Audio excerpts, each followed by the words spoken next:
Welcome to Ridgecrest Talk. I'm your host, Tonia Pyle, and my guest is Rob Delmas, Fire Captain from Station 77. And thank you so much for joining me today. Thank you very much. I was very interested in the safe surrender law, and being you're from the fire station, you are dealing with this relatively new issue. When did this law come into effect? I believe the law came into effect in 2001, and I believe the fire service became involved in 2004. Oh, I see. Mm-hmm. All right. And so now the fire station is a safe surrender site. Before that time, it was just hospitals. Mm-hmm. So tell us what safe surrender is. Well, safe surrender is if a person is in crises and does not feel they can handle the responsibility at this time for whatever reason going on in their life, when they have a child, they can bring the infant to a fire station or a hospital, any fire station within Kern County, and they can safely surrender that child to the fire personnel on duty. Okay, and more specifically, it's really for a newborn, a brand new mother who finds herself in crisis with an infant. That is exactly correct, yes. So, and so the immediacy of that child needing really to be rescued at that point, because they can't just be left somewhere and make it. They've got a limited amount of time. It's 72 hours. Correct. That they've put on it. Yes. Okay. And this law was put into effect specifically to prevent infant deaths, and infant deaths from abandonment specifically. And that's happened. It has happened. And so do you have some statistics here from? Yes, since the law went into effect, well, since 2006, Kern County has had 48 safely surrendered infants, and in 2015, thus far, there's been 3. It's kind of amazing people are aware of it. I mean, I guess the mothers are maybe sort of testing their options or filling the waters, or... Yeah, I think, who knows the circumstances, but Right. We just want to get out the message that if a person is in crises, if they feel they can't handle it, we would like them to safely surrender that child rather than abandon it outright. Mm-hmm. And leave it in the trash. And we've all heard those stories as well. Yes, I believe. And you said there was one in the Kern County? incident that comes to my mind is approximately 2 years ago, and happened in the Bakersfield area. Okay. Yes, and there was a fire station within walking distance, so it's something that that person could easily have brought the infant to the fire station and handed it over, no questions asked, and we would have gotten it the proper medical attention. And if they do ask questions, they don't have to answer the questions. They do not. That is correct. They can or cannot. They don't. Well, that's one reason them. I think the fire station was put into play. We're not there to judge people at all. You're there to help. We're there to help. That's all. We're there to help them and the child. If we will try and attempt to get the person, whoever. I mean, remember, it could be a mother bringing a child in or an infant in, a newborn rather. It could be a grandmother, a father. It could be any of those, and we're not there to again to judge them. We just want to take care of that. Just so happy to have a safe baby. Exactly, and at the same time, we will try, and if the person is willing to fill out some medical forms, that would be great, and maybe that person is just willing to take those medical forms, and that's fine too. And then we will give them a self-addressed, stamped envelope that they can send away. And that's for the baby's benefit, in case there's some sort of history of medical conditions from the parents or anything of that nature. And I should also point out that a bracelet will be given, again if possible, to the mother and to the infant, And that has a number on it that is very specific. So only that person could come back to claim that child. And they have 14 days to do that. So, so then, sort of pushing beyond the edges, why only 14 days? You know, honestly, I don't know exactly why the 14-day limit is, Okay. but I do know it's a situation where there are people out there who are wanting to adopt a child, and my understanding is that there are people lined up, you know, ready to adopt any child that was safely surrendered. And so, in an effort then maybe to help that child go on with his little life. Yes, absolutely. And others, so they do allow that opportunity. Okay, so I think we're getting ready to go on a short break, but we'll pick up with, it looks like you've brought some exhibits for us, Yes. and we'll see what you've got and learn more about that. So, but before we get there, now, how do you feel about, have you known anybody that's been in this situation? I have known one person. I haven't really spoken with them about it. But I know at the fire station it's something we're always conscious of because we want to obviously be prepared if that were to happen. And we think it's a terrific program. And most people who get involved with the fire service, they want to help people. Yes. And I think it's a good program that can help people and is helping people. Well, I'm sure glad you're there to do it, and they've supplemented you to the hospital safe surrender Yes. site, and now also there is the fire site. And where are the sites here in Ridgecrest? In Ridgecrest, there's one off of Las Flores near the park. Okay. And then, which is Station 74. And then Station 77, where I work, is over off of Dolphin in the south part of town. And then there is also, we have Station 73 in Kern at the airport. Okay. And Station 75 in Randsburg. Okay. All right. Well, very good. Thank you for that information. We'll be right back after this break.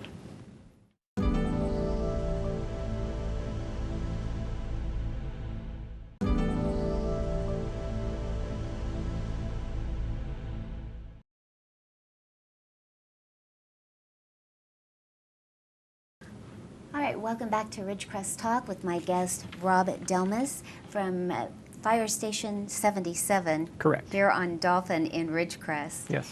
And so you were telling us the different sites, and just for review, because if someone needs to go to the fire station, there is the Kern station. Yes, Kern station, which is at the airport. Okay. And that is Station 73. Okay. And then there is the Randsburg station, which is Station 75. And Station 74, which is off of Las Flores by the park. And then, of course, Station 77 off of Dolphin. All right. How long have you been at Station 77? Oh, I believe I've been there about 3 years now. Yeah. So are you new to Ridgecrest? No, I've spent the majority of my career kind of bouncing around from station to station, and mostly in this area. Yeah. So, but you're the captain. Yes. All right. So, all right. So then I see that you've brought some exhibits here, and so maybe you can show us I guess this is a preparedness kit, or tell us about what you've brought. Yes, well, we have a little preparedness kit, and every site that you can bring a newborn to must have this placard on it. All right. And that placard is on our station window. Okay. And that demonstrates that it is a safe surrender site. Yes. So then we have kits, and they're very basic, but they're kits that they have the paperwork I was telling you about earlier, and they're mostly medical forms and going over family history and things like that. And we will again see this one is self-addressed. So if that person did not want to fill it out at the station, if we could get them to take it, just take the envelope and fill it out at your leisure and send it in, that is their option. And then they can remain sort of anonymous. Yes, and again, that is So- something, you know, we simply encourage. We're not going to, you know, again, I mean, I keep going back to this, but we're just not there to judge people. We just want to help. Yeah. So is this a kit that you open with someone who's come in with a baby, and you sit down with them and you share this with them, or you just go ahead once you've received the baby, then? If they come in, we would. Of course, it depends on the situation. It does. It is always situational, you know, depending on the situation. Right. But we would get this kid if this were to happen, we would bring this kid out and we would go through it quickly. Again, I think it's going to depend on the circumstance. And, you know, is that person willing to stick around, or is that person just going to leave immediately, or, you know, that type of situation. Which brings us to, you said they have 14 days. Yes, they have 14 days to come back to reclaim the child. And there will be no problem with law enforcement or anything like that. I don't know exactly what they have to go through to get the child back, but I know they have 14 days to do that. So it's a program set up really to help that new mother or someone in a crisis situation with a baby who is scared. That's exactly correct. And you know, there could be a lot going on. Who knows what's going on in their life, but they are in crises, and they could be very scared. They could be, you know, a lot of things could be going on, and that again goes back to, you know, we're just there to help. No questions asked. No questions asked. Okay. Yes. Very good. So it's a very safe place, and just to feel support and there to help. Absolutely. Reach out and help. So what's in your? So just some simple things. We have a pacifier, which I call a binky, but yeah, we have just simple things for the child: a pacifier, a diaper, some wipes, and then of course a blanket to keep the child warm. Yes. And then I spoke to you earlier about the bracelets, and these are very important. And so the bracelets, I don't think you could see this, but they do have numbers on them. Yes. And so one would be attached to the mother, father, grandmother, whoever, whatever person that is, and the other would be attached to the child immediately. And that's very important, because that is how they would come back to reclaim the child.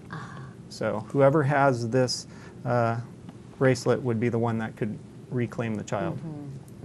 So, and along with that, we would put down the number of, you know, our reporting system and the name if possible. So, yes, so that's what we have in there. So what do you do? Let's say you receive a child. So what's your next step after you've received the child? Well, that's a good question. I'm glad you asked me about that, because once we receive the child, we will treat it appropriately as a medical aid. So we will call it in to our dispatch, and we will start an ambulance, whether it be code 2 or code 3, depending on how the child is doing. What's code 2? Code 2 would be without emergency lights. So it would be coming directly to us. The ambulance would come directly to us, but it wouldn't be lights and sirens. So code 3 would be a bigger emergency, like, you know. Come quickly. Yes, exactly. Lights and sirens. Exactly. And then we would basically hand off the child to the ambulance and see it through that way. And then we would do our own report. And that child then goes to the hospital. Correct. And gets examined and goes through the process that they're probably very familiar with the child services. I would assume, and then they would, yes, Child Protective Services would then be called, and they would take it from there. So. Okay, well, it's very interesting, and so it makes you smile. It makes me smile. You smiled when we start looking at the little baby things, the pacifier and the blanket. Well, I suppose it's human nature, but you know, helping a child is one of the greatest things, you know, you could do. It can be scary, but it's something that you always want to help. I mean, they're just so innocent. So. Right, right. So you don't get to name the child, though. No. Rob Delmas. Yes. This is Rob Delmas. No, don't get to do that. Okay. Well, we're getting ready to take another break. Okay. So we'll be back in just briefly, and we'll get to finish it. So we'll be right back.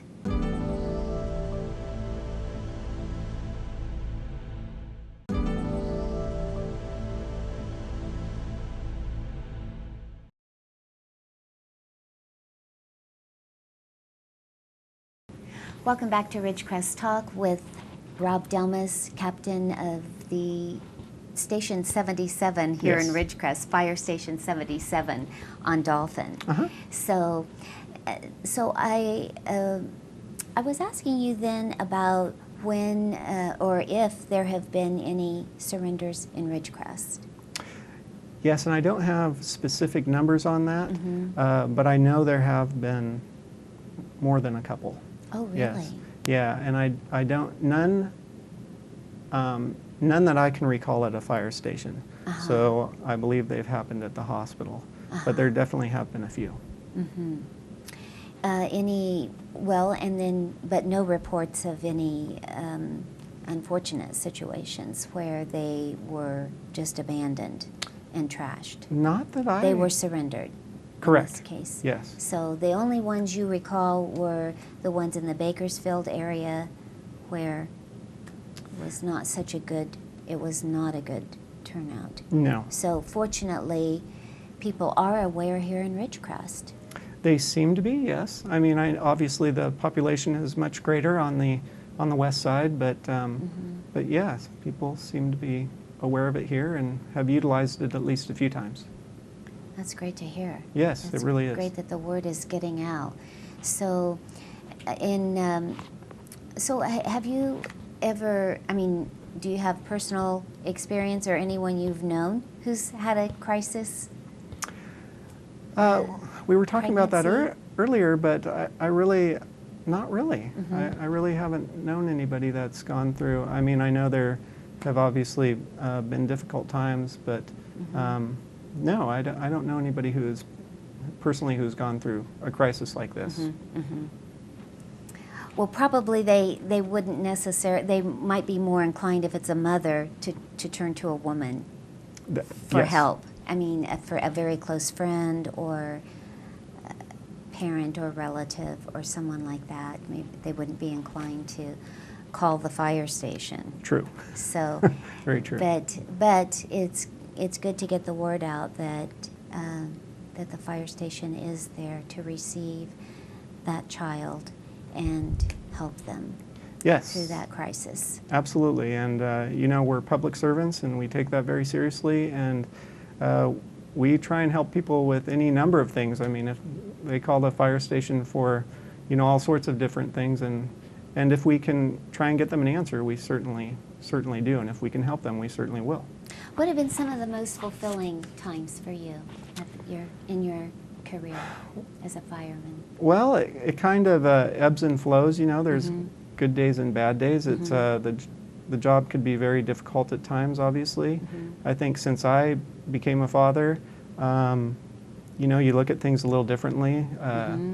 Incidents with children involved are, very difficult, just because you just can't stand to see young people hurt. Right. So I would, around here, I think automobile accidents are the things that hit home the most. I mean, those are pretty terrible, or can be. But at the same time, you feel good because you want to help, and you, at least at times, feel like you're there and you're making a difference, and you are helping. So that's a good feeling. But at the same time, it's terrible to see people hurt, and you don't, and you hate to see that. So. Did you have to go through any special training for the safe surrender? Or when did you hear about it, or how did they inform you in the fire department? Well, it's an operational procedure for us, and so basically they sent out a kind of a training with it, and you, and I believe that was in 2004, So it's been around for a while now, and we review it periodically, and especially, as you can imagine, just even our little kits and the paperwork that goes along with it, you want to have that on hand, close by, where everybody knows where it is, because you know how things get moved and everything, and you don't want to, nobody wants to be searching around for it if something were to happen. Right. So you don't have more than one? we do not have more than one. They will replenish it, certainly, if we utilize You could this. have twins. That's true, and if we may have to call the other station if we have twins. Well, and it's sort of a neutral color blanket, so it could be a boy or a girl. That's correct. I assume they did that on purpose. It's Kermit the Frog who used to say, "It's not easy to be green." That's right. Was that That's who right. that was? I think it was. I think it was. So anyway, but anyway, it's a great program, and I can tell that you love the program. Well, it really is a great program, and a lot of people have put a lot of time into it. And I'm not saying fire station personnel. I'm saying other people, but and it's a program that makes a difference, and those programs are important. And the statistics I gave you earlier about the 48 since 2006 Have been safely surrendered. have been safely surrendered, and 3 this year. I mean, that is making a difference. So. Making a big difference. Before we go, what's the number to call if they need to call you? The station number for 77 is 371-2181. Okay, so 760 760 371 2181. 2181. Yes, and obviously if there's any sort of emergency, just dial 911. Okay. Yes. Okay, so just stick with the 911. Well, generally speaking, yes. If you just have some sort of question to ask the fire department, you could certainly call the station number, and we'll be happy to answer it. But any sort of emergency, just go straight to 911. Okay, very good. Thank you so much for joining me and telling us about the safe surrender law. Thank you very much. Appreciate it.